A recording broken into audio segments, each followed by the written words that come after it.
Hello hi నమస్తే, నేను మీ శ్రీను. ఈరోజు బోర్ పాయింట్ సర్వే కోసం కేశవపూర్ గ్రామం, ఇబ్రహీంపట్నం మండలం, జగిత్యాల జిల్లాలోని రైతు పేరు ఇటిక్యాల రవిరెడ్డి అనే సారుకు బోర్ పాయింట్ సర్వే చేయడం జరిగిందండి. సో గత వారం బోర్ పాయింట్ సర్వే చేయడం జరిగింది. సార్ నిన్న బోర్ డ్రిల్ చేసుకోవడం జరిగిందండి. సో అతనికి ఉన్న 8 ఎకరాల ల్యాండ్లో గతంలో 50 బోర్లు డ్రిల్ చేశాడంట. ఎక్కడెక్కడ చుక్క నీరు రాలేదు. మన సర్వే ద్వారా 51వ బోరు సక్సెస్ పొందడం జరిగింది. సార్ సైంటిఫిక్ మెథడ్స్ ద్వారా యూట్యూబ్లో మన వీడియోస్ చూసి మనల్ని అప్రూవ్ చేయడం జరిగింది. మనం వెళ్ళి అక్కడ సర్వే చేయడం జరిగిందండి. సో సారుకున్న ఈ 8 ఎకరాల భూమిలో 2 పాయింట్లు డిటెక్ట్ చేయడం జరిగింది. రెండిట్లో మొదటి పాయింట్ డ్రిల్ చేసుకున్నారండి. 1.5 నుంచి 2 ఇంచెస్ వాటర్ రావడం జరిగింది.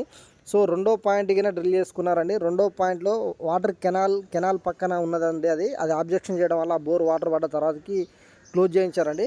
సో మీరు మీ వ్యవసాయ భూమిలో బోర్ పాయింట్ సర్వే కావాలంటే సైంటిఫిక్ మెథడ్స్ ద్వారా మా శ్రీను డిటెక్టర్స్ వారిని సంప్రదించాల్సిందిగా కోరుతున్నాం.